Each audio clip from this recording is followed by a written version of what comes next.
दोस्तों, इस वर्ष 2025 में चैत्र नवरात्रि 30 मार्च से शुरू हो रहे हैं और इस दिन रविवार है और 6 अप्रैल को नवरात्रि समाप्त हो जाएंगे। यह नवरात्रि पूरे 8 दिनों के पड़े हैं। 31 मार्च को 2 व्रत एक साथ रखे जाएंगे। मां ब्रह्मचारिणी और मां चंद्रघंटा की पूजा एक साथ होगी। दोस्तों, ऐसे में नवरात्रि शुरू होने से पहले आज के वीडियो में हम आपको बताने वाले हैं सदाबहार फूल के कुछ ऐसे उपाय, जिन उपायों को यदि आप नवरात्रि पर कर लेते हैं तो फिर कभी आपके जीवन में बहुत सारी समस्याएं स्वयं ही हल हो जाएंगी। जी हां दोस्तों, और आपको बता दें कि सदाबहार का जो पौधा होता है, उसके जो फूल होते हैं वो बहुत ही आसानी से आपको प्राप्त भी हो जाते हैं। और इसी के साथ आपको बता दें कि वनस्पति शास्त्र का सबसे महत्वपूर्ण पौधा माना गया है ये चमत्कारी पौधा। जी हां दोस्तों, सदाबहार का पौधा माता वैष्णो को अति प्रिय है। नवरात्रों में माता की चौकी पर अवश्य रखा जाता है। इसके कई दिव्य प्रयोग हैं। इसके साधारण से साधारण उपाय करके लोग अपना भाग्य चमका लेते हैं। मैया की कृपा सदैव उन पर बरसती है। दोस्तों, आपको बता दें, जितने भी धनवान व्यक्ति है, जितने भी पैसे वाले लोग हैं, उन सभी के घरों में आपको ये पौधा 100% मिलेगा। और दोस्तों, आपको बता दें कि सदाबहार का जो पौधा होता है उसमें कई फूल खिलते हैं। इसी के साथ आपको बता दें कि सदाबहार का जो पौधा होता है वो बहुत आसानी से उग जाता है और इसे कहीं पर भी आप बहुत आसानी के साथ उगा सकते हैं। दोस्तों, आपको बता दें, सबसे बड़ी बात कि ये जो सदाबहार के रंग बिरंगे फूल है ना, ये आपकी किस्मत को बदल देंगे। आपकी किस्मत को रातों रात चमका देंगे। जी हां दोस्तों, जिस तरह से ये रंग बिरंगे फूल होते हैं और जैसे यह रंग बिरंगे कलर के होते हैं, उसी तरह से ये तुम्हारी जिंदगी में भी रंग बिरंगे रंग भर देंगे। दोस्तों, आप एक बार इस पौधे के उपाय को जरूर आजमा कर देखें और इसके लाभ भी आप स्वयं देख लेंगे। अगर आप भी अपने जीवन में बहुत मेहनत करते हैं, बहुत प्रयास कर रहे हैं जिंदगी में सफल होने का, मगर सफल नहीं हो पा रहे हैं, बार बार आपको असफलता का मुंह देखना पड़ रहा है, आप बार बार निराश हो रहे हैं, तब तो आपको यह उपाय जरूर ही कर लेना चाहिए। अगर कोई व्यक्ति कोई अपना व्यापार शुरू करता है, कोई काम शुरू करता है और अगर उसे उसमें नुकसान होने लगे और उसका वो व्यापार ना चले, तो व्यक्ति बहुत परेशान हो जाता है और वो सोचने लगता है कि अब इस व्यापार को मैं बंद ही कर देता हूं। अब इस काम को करने से कोई फायदा नहीं है। जब इस काम से मुझे कोई मुनाफा ही नहीं हो रहा है, मेरी आर्थिक स्थिति अच्छी हो ही नहीं पा रही है, फिर व्यक्ति परेशान होकर सोचता है कि चलो हटाओ, रहने दो, इस काम को अब हम हटा देते हैं, बंद कर देते हैं, कोई दूसरा काम कर लेते हैं। और इसी तरह से व्यक्ति काम भी बदलते रहते हैं, बहुत कोशिश करते हैं, लेकिन उसके बावजूद उनको सफलता प्राप्त नहीं हो पाती है। जैसा वो चाहते हैं उनकी मनोकामना पूरी नहीं हो पाती है, उनका व्यापार नहीं चल पाता है। तो अगर आप भी अपने जीवन में कोई व्यापार कर रहे हैं और आपको बार बार उसमें नुकसान देखने को मिल रहा है, या जो भी काम आपने शुरू किया है वो काम आपका नहीं चल पा रहा है, जिस चीज को लेकर आप बहुत ज्यादा परेशान हैं, किसी विशेष क्षेत्र में आपने तैयारी कर रखी है लेकिन उसमें भी आपको सफलता प्राप्त नहीं हो पा रही है, तब आपको सिर्फ एक बार इस उपाय को जरूर करके देखना चाहिए। आप इसके परिणाम और इसके लाभ, इसके चमत्कारी लाभ आप खुद देख लेंगे।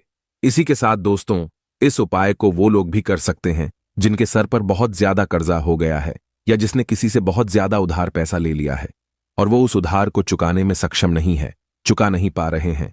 लेकिन कभी कभी होता यह है कि व्यक्ति चाहे कितनी भी मेहनत कर ले, उसके बाद उसको सफलता प्राप्त नहीं हो पाती है। और दूसरी तरफ ऐसे भी लोग होते हैं जो दिन रात मेहनत करके धन कमाते हैं, लेकिन उनके हाथ में धन आते ही बहुत तेजी के साथ वो धन उनका चला जाता है। कभी बीमारियों में वो पैसा चला जाता है तो कभी किसी अन्य चीज में वो पैसा उनका चला जाता है। कुल मिलाकर आप कह सकते हैं कि उनका जो धन है वो अच्छे कार्य में कम जाता है, लेकिन बीमारियों में और बुरे कार्यों में ज्यादा उनका वो धन बर्बाद हो जाता है जिसको लेकर वो बहुत परेशान रहते हैं और महीना खत्म होने से पहले ही उन्हें किसी ना किसी से उधार लेना पड़ जाता है। और देखिए, उधार व्यक्ति कभी भी अपनी मर्जी से तो लेता नहीं है। जब व्यक्ति के ऊपर बहुत ज्यादा परेशानी आ जाती है, उसके जीवन में बहुत सारे कष्ट आ जाते हैं, जिसके चलते उस व्यक्ति को अपना घर चलाने के लिए और बहुत सारी आवश्यकताएं ऐसी होती हैं जिन्हें पूरा करना व्यक्ति का दायित्व होता है, जिसके चलते वो किसी ना किसी से पैसा उधार ले लेता है, ये सोचकर कि अगले महीने उस पैसे को मैं चुका दूंगा। लेकिन जैसे ही अगला महीना आता है, समस्याएं और परेशानियां खत्म होने का नाम ही नहीं लेती हैं, जिसके चलते उसके सर पे कर्जा बढ़ता ही चला जाता है और वो उस कर्जे को चुकाने में धीरे धीरे असक्षम होता चला जाता है। उस कर्जे को चुकाने में उसे बहुत दिक्कतों का सामना करना पड़ता है, या कभी कभी व्यक्ति इतना ज्यादा भी कर्ज में डूब जाता है कि उसके बस के बाहर हो जाता है। कर्जे को अपने सर से उतारना। जी हां दोस्तों, तो अगर आपके जीवन में भी ऐसी कोई समस्या है तो आपको यह उपाय जरूर ही कर लेना चाहिए। दोस्तों, हम आपको बताएंगे ऐसे चमत्कारी फूल के बारे में, ऐसे लाभदायक फूल के बारे में जिसका उपाय यदि आप कर लेते हैं तो आप खुद देखेंगे कि कितने ज्यादा चमत्कारी लाभ उस पौधे के हैं। यदि इसका सही प्रकार से उपयोग किया जाए, उपाय किया जाए और भगवान को यह फूल अर्पित कर दिया जाए तो यकीन मानिए आपके जीवन की सारे कष्ट, सारी परेशानियां तो दूर हो ही जाएगी। साथ ही साथ जो भी आपकी मनोकामना है वो बहुत जल्दी पूरी हो जाएगी।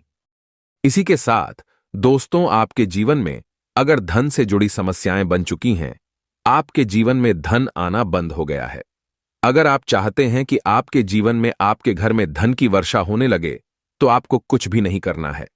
सिर्फ इस पौधे को अपने घर में लेकर आना है, और जब आप इस पौधे को अपने घर में लेकर आएंगे, अपने घर में लगाएंगे, तो ये खुद ही धन को खींचकर आपके घर में ले आएगा। दोस्तों, इस उपाय को करने के बाद जब भी आप जो काम करेंगे ना, उसमें आपको सफलता प्राप्त होगी।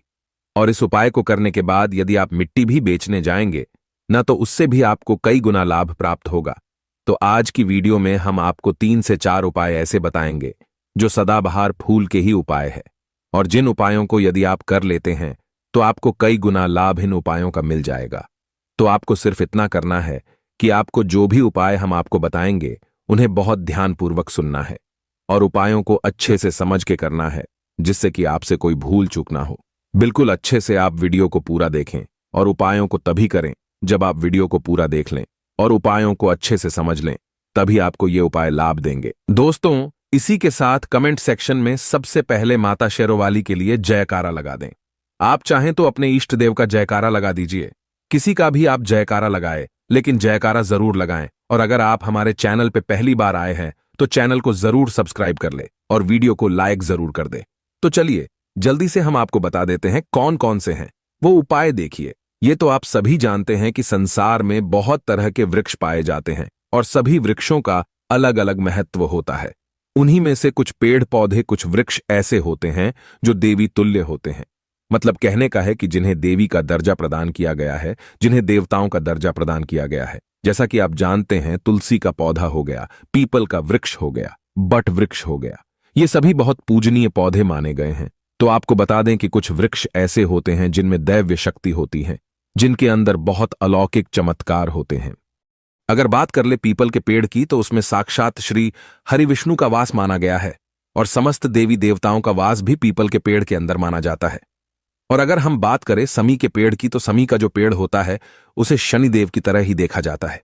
कहा जाता है कि शनिदेव का उसमें वास होता है। और अगर बात करें आंखड़े के पेड़ की, तो यानी कि हम जब आंखड़े का पेड़ देखते हैं, उसे निहारते तो ऐसा लगता है कि गजानन को हम निहार रहे हैं। बेल का पेड़ हो गया, जो कि बहुत ही पूजनीय है, ये आप भी जानते हैं। तो आपको बता दें कि हर पेड़ की अपनी अपनी दिव्य शक्तियां होती हैं, अपने अपने लाभ और अपने अपने चमत्कार होते हैं। अब मान लीजिए किसी भी पेड़ की जिनमें दैवीय शक्ति होती है, उनमें से किसी भी पेड़ की यदि हम सही प्रकार से पूजा कर लेते हैं, अच्छे से उपायों को कर लेते हैं, तो यकीन मानिए आप अपने जीवन की समस्त समस्याओं से छुटकारा पा सकते हैं और आप अपने जीवन में जो चाहे वो पा सकते हैं। बड़ी से बड़ी मनोकामना भी आप अपनी पूरी कर सकते हैं। और अगर हम बात करें सदाबहार के फूल की, तो सदाबहार एक ऐसा फूल है जो सदा खिलता रहता है, हमेशा ये खिला रहता है। इसी कारण इसे सदाबहार का फूल भी कहा जाता है। और इसीलिए दोस्तों, ये जो सदाबहार का फूल है, ये सदा के लिए आपके भाग्य को चमका सकता है, आपकी किस्मत को बदल सकता है। तो इस फूल के बहुत सारे लाभ, बहुत सारे चमत्कार है। हम आपको बहुत ही सरल शब्दों में बताने का और समझाने का पूरा प्रयास करेंगे, जिससे कि आपको किसी समस्या का सामना ना हो। आप उपायों को बहुत अच्छे से समझ के अच्छे से कर सकें। आप चाहें तो इनको लिख भी सकते हैं और आप चाहें तो हमारी वीडियो को दोबारा भी देख सकते हैं, आपको उपाय अच्छे से समझ आ जाएंगे। तो देखिए, अगर बात करें सदाबहार के फूल की, उस पौधे की, तो सदाबहार के 2 रंग के फूल होते हैं। एक फूल होता है सफेद रंग का और वहीं दूसरा जो फूल होता है वो होता है गुलाबी रंग का। आपने देखा भी होगा, हल्का गुलाबी रंग का वो फूल होता है। तो आपकी जानकारी के लिए बता दें कि सफेद रंग का जो सदाबहार का फूल होता है वो माता लक्ष्मी को प्रसन्न करने के लिए बहुत ही कारगर फूल है। बहुत ही ज्यादा माता लक्ष्मी को वो फूल पसंद है, और गुलाबी रंग का जो सदाबहार का फूल होता है वो भी माता लक्ष्मी को अति प्रिय होता है, क्योंकि गुलाबी रंग तो माता रानी का सबसे ज्यादा प्रिय रंग है। तो जब आप सदाबहार के इन फूलों का कोई उपाय करते हैं तो इसका मतलब है कि धन खींचने की चाबी आपने अपने पास रख ली है।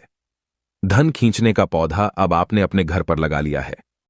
इसी के साथ दोस्तों आपको बता दें कि शिव जी को सफेद रंग का जो सदाबहार का पुष्प होता है, जो फूल होता है, शिव जी को सफेद रंग का सदाबहार का पुष्प बहुत ज्यादा प्रिय होता है।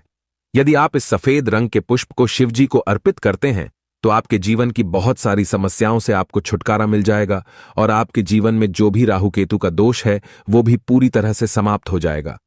तो जब भी आप इस सफेद रंग के पुष्प को शिव जी को अर्पित करें या माता रानी को अर्पित करें तो आप अपनी मनोकामना बोल दें।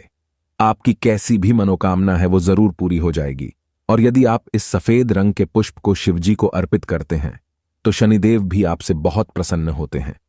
अगर आपके पास सदाबहार के पुष्प है, आपके घर में कोई पौधा लगा है तो बहुत अच्छा है।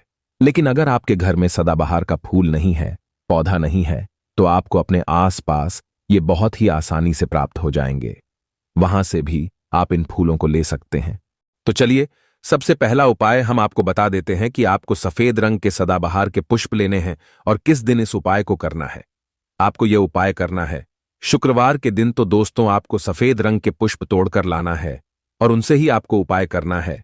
तो उपाय आप कैसे करेंगे, इस चीज को भी आप अच्छे से समझ लीजिए। तो देखिए, आपको सूर्यास्त होने से पहले पहले फूलों को तोड़कर लाना है। तो आपको कितने फूल तोड़कर लाने हैं? या तो आपको 27 फूल तोड़कर लाने हैं और या फिर आपको 21 फूल तोड़कर लानी है। अगर आप 27 फूल तोड़ते हैं तो उसका उपाय अलग है, और यदि आप 21 फूल तोड़कर लेकर आते हैं तो उसका उपाय अलग है। लेकिन हम आपको बताएंगे, तो इसलिए वीडियो में अच्छे से बने रहे और उपायों को अच्छे से समझें।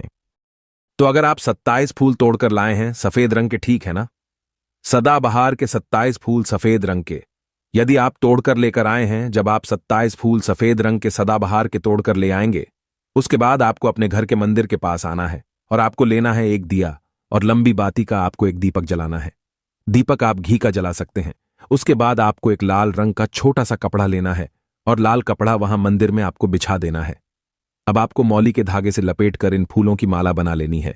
तो आपने जो 27 फूलों की माला बनाई है, उस माला को आपको माता लक्ष्मी को अर्पित करना है, उनको पहनाना है। लेकिन जब आप ये माला पहनाएंगे, उससे पहले आपको 27 बार लक्ष्मी मैया के किसी भी मंत्र का जाप करना है। अगर आपको कोई मंत्र याद नहीं है तो आप बहुत सीधा सरल सा मंत्र ओम महालक्ष्मी नमः, इस मंत्र का 27 बार जप कर ले। उसके बाद आप माता रानी को ये माला अर्पित कर दें। उसके बाद आपको माता रानी को कुमकुम या हल्दी का तिलक लगाना है, और उसके बाद आपको महालक्ष्मी चालीसा का पाठ भी करना है, और फिर उसके बाद आपको माता रानी की आरती करनी है। इस बात का ध्यान रहे कि जब आप चालीसा कर लेंगे, उसके बाद आपने जो लाल कपड़ा लिया है उस पर आपको हल्दी से एक स्वास्तिक बनाना है, और उस लाल कपड़े पर आपको जो स्वास्तिक आपने बनाया है, उस स्वास्तिक के ऊपर यदि आपने 21 फूलों की माला माता रानी को अर्पित करी है तो 21 चावल के दाने आपको उस स्वास्तिक पे रखने हैं। और अगर 27 फूलों की माला आपने माता रानी को अर्पित की है तो 27 ही चावल के दाने आपको उस स्वास्तिक पर रखने हैं। लेकिन ध्यान रहे कि चावल बिल्कुल भी टूटा फूटा खंडित नहीं होना चाहिए, और जब आप चावल स्वास्तिक पर डालेंगे तब भी आपको ओम महालक्ष्मी नमः का जप भी करना है। इसके साथ ही साथ अब जो माला आपने माता रानी को अर्पित की थी, वही माला आपको इस स्वास्तिक के ऊपर रख देनी है। अब इसके बाद आपको माता रानी के मंदिर से सिंदूर लेकर आना है, और आप चाहे तो घर का सिंदूर भी रख सकते हैं। अब आपने जो माला रखी है, उस लाल कपड़े पे उस माला पर आपको वो सिंदूर छिड़क देना है। अब इसके बाद आपको उस लाल कपड़े की पोटली बना देनी है, और इसके बाद दोस्तों आपको उस पोटली को उसी दिन, ठीक है ना, शुक्रवार के ही दिन रात्रि के समय में उस पोटली को रख देना है अपने धन रखने वाले स्थान पर, अपनी तिजोरी में। दोस्तों आपको बता दें, यह उपाय आपको रात्रि के समय करीब 8 बजे के आसपास आपको करना है। वैसे तो आप सूर्यास्त के बाद कभी भी इस उपाय को कर सकते, मगर आप 8 से 9 के बीच करते हैं तो बहुत ही उत्तम रहेगा। अगर आप 21 माला का उपाय यह कर रहे हैं तो आपको यह उपाय लगातार 5 शुक्रवार को करना है। मतलब एक शुक्रवार कर लिया, फिर उसके बाद दूसरे शुक्रवार कर लिया, तीसरे कर लिया, चौथे कर लिया, 5वें लगातार जो शुक्रवार पढ़ेंगे 5 शुक्रवार तक आपको लगातार इस उपाय को करना है। और यदि आप 27 फूलों वाला उपाय कर रहे हैं तो आपको लगातार 4 शुक्रवार करना है। तो देखिए, उपाय चाहे आप 4 शुक्रवार कर रहे हैं या 5 शुक्रवार कर रहे हैं, आप इस बात का ध्यान रखें कि आपको अलग अलग पोटली नहीं बनानी है। आपने जो सबसे पहली पोटली बनाई है उसी पोटली को आपको लेना है। माला तो आपको हर बार नई लेनी है, चावल भी आपको हर बार नए लेने हैं, लेकिन उसी पोटली के अंदर आपको उन सारी चीजों को रखते चले जाना है। अब देखिए 5वां, जो शुक्रवार होगा, चाहे 5 शुक्रवार आप ये उपाय कर रहे हैं या 4 शुक्रवार कर रहे हैं, तो जो 5वां शुक्रवार होगा उस 5वें शुक्रवार को आपको इस पोटली को लेना है और आपके घर में जहां पर भी मिट्टी हो, मान लीजिए आपके घर में कहीं पर भी मिट्टी है तो वहां पर आपको इसको मिट्टी में दबा देना है। और अगर मान लो आपके घर में मिट्टी कहीं पर भी नहीं है, पूरी जगह पर आपका फर्श है, तब आपके घर में गमला तो जरूर होगा, तो आप इसे गमले में दबा दीजिए। और आप इस चीज का पूरा ध्यान रखें कि आपको पोटली को पूरी तरीके से नहीं दबाना है। आपने पोटली के अंदर जो माला रखी थी, जो चावल रखे थे, उन चीजों को आपको मिट्टी के अंदर डालना है। कपड़े को आपको मिट्टी के अंदर नहीं डालना है। जो लाल कपड़ा लिया है उसको आपको नहीं डालना है। तो दोस्तों, ये उपाय बहुत आसान है, बहुत ज्यादा कठिन उपाय नहीं है। और यदि आप इस उपाय को कर लेते हैं, फिर आपके जीवन में धन से जुड़ी जो भी समस्या है वो तो समाप्त हो ही जाएगी। आपके जीवन में धन आने के बहुत सारे मार्ग भी खुल जाएंगे, बहुत सारे रास्ते आपके जीवन में खुल जाएंगे जहां से आपको धन प्राप्त होता रहेगा। और जो धन आपको प्राप्त होगा उसमें निरंतर आपको वृद्धि भी देखने को मिलेगी। और आपको बता दें, इस उपाय को करने से आपके घर में स्थिर लक्ष्मी का वास होगा। तो देखिए, यदि आप 5 शुक्र वाला उपाय कर रहे हैं, 5 शुक्रवार वाला, तब तो आपको छठे दिन यह प्रक्रिया करनी है, छठे शुक्रवार को। और यदि आप 4 शुक्रवार वाला उपाय कर रहे हैं तो आपको 5वें शुक्रवार वाले दिन इस प्रक्रिया को करना है। ठीक है ना? इस बात को आप पूरी तरह से समझ लीजिए। तो दोस्तों, ये तो था पहला उपाय जो हमने आपको बताया। बहुत सरल शब्दों में हमने बताने का पूरा प्रयास किया है। अगर आपको फिर भी समझ में नहीं आया है तो आप कुछ भी हमसे कमेंट सेक्शन में पूछ सकते हैं।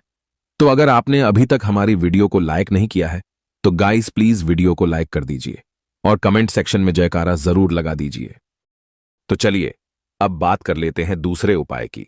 अगर मान लीजिए आपकी कोई विशेष मनोकामना है और आपकी कोई मनोकामना आप चाहते हैं कि पूरी हो जाए और बहुत लंबे समय से, बहुत ज्यादा वक्त से आपकी वो समस्या बनी हुई है, आपकी कोई मनोकामना है जो पूरी नहीं हो पा रही है, तो आपको यह सरल सा उपाय जरूर कर लेना चाहिए।